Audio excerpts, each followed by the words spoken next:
ఈరోజు దేవుని మాట 99వ కీర్తన 5వ వచనం.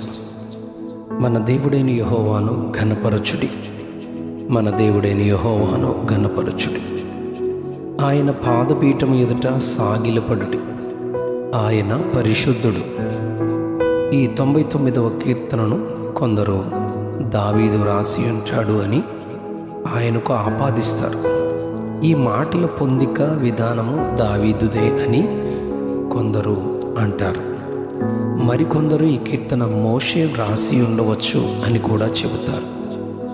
ఈ 5వ మాటలో మన దేవుడైన యెహోవాను ఘనపరచుడి అని ఈ కీర్తనకారుడు చెబుతూ ఎందుకు ఆయనను ఘనపరచాలి అని ఈ అధ్యాయంలో చెబుతాడు అంటే, మొదటి వచన ప్రకారం ఆయన రాజ్యము చేయుచున్నాడు, ఆయన కెరూబుల మీద ఆసీనుడై ఉన్నాడు, ఆయన మహోన్నతుడు, ఆయన జలములన్నిటిపైన హెచ్చియున్నాడు, ఆయన నామము భయంకరమైనది.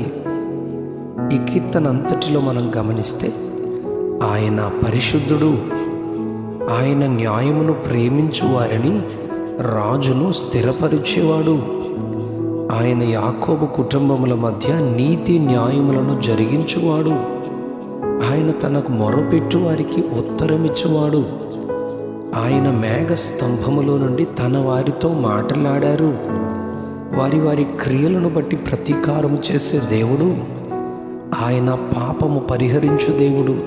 గనుక ఈ కార్యాలన్నిటిని బట్టి ఆయనను ఘనపరచాలి అని ఈ కీర్తనకారుడు మనకు బోధిస్తాడు. ఆయనను ఎందుకు కనపరచాలి అని మీరు ప్రశ్నిస్తే, ఈ 99వ కీర్తనలో ఇన్ని ప్రత్యేకమైన కారణాలు ఆయనను ఘనపరచాలని మనకు బోధిస్తున్నాయి. దేవుడైన యెహోవాను ఘనపరచుట ఏమిటని మనం ఆలోచిందామా? యెషయా గ్రంథం 12వ అధ్యాయం 4వ వచనంలో ఆయనను స్తుతించడం, ఆయన నామాన్ని ప్రకటించడం, ఆయన చేసిన గొప్ప కార్యములను ప్రచురించడం, ఆయన నామమును ఘనపరచడం అని వాక్యం బోధిస్తుంది.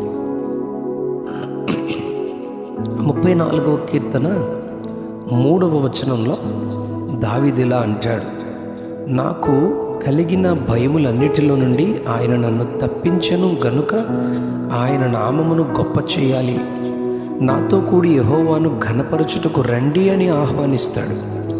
లూకా సువార్త 1వ అధ్యాయం 46వ వచనంలో మరియా ఇలా చెబుతారు, దేవుడు తన దాసురాలి దీనస్థితిని కటాక్షించారు కనుక నా ప్రాణము ప్రభువును ఘనపరుస్తుంది అని ఆమె ఆనందిస్తారు.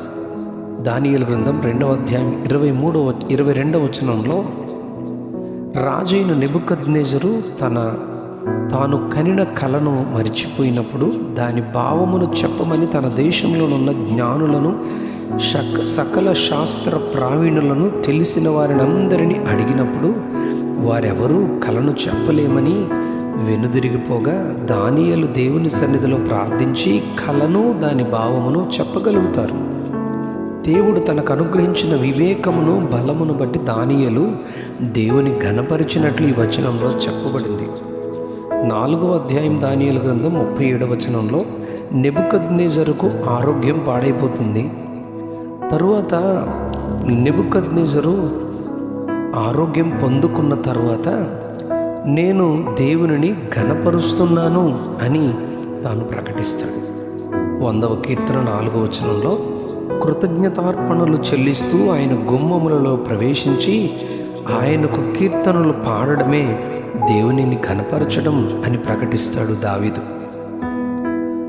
సమూయేలు 1వ గ్రంథం 2వ అధ్యాయం 30వ వచనంలో దేవుని ఘనపరచు వారిని ఆయన తిరిగి ఘనపరుస్తారు అని మనం గమనిస్తాం.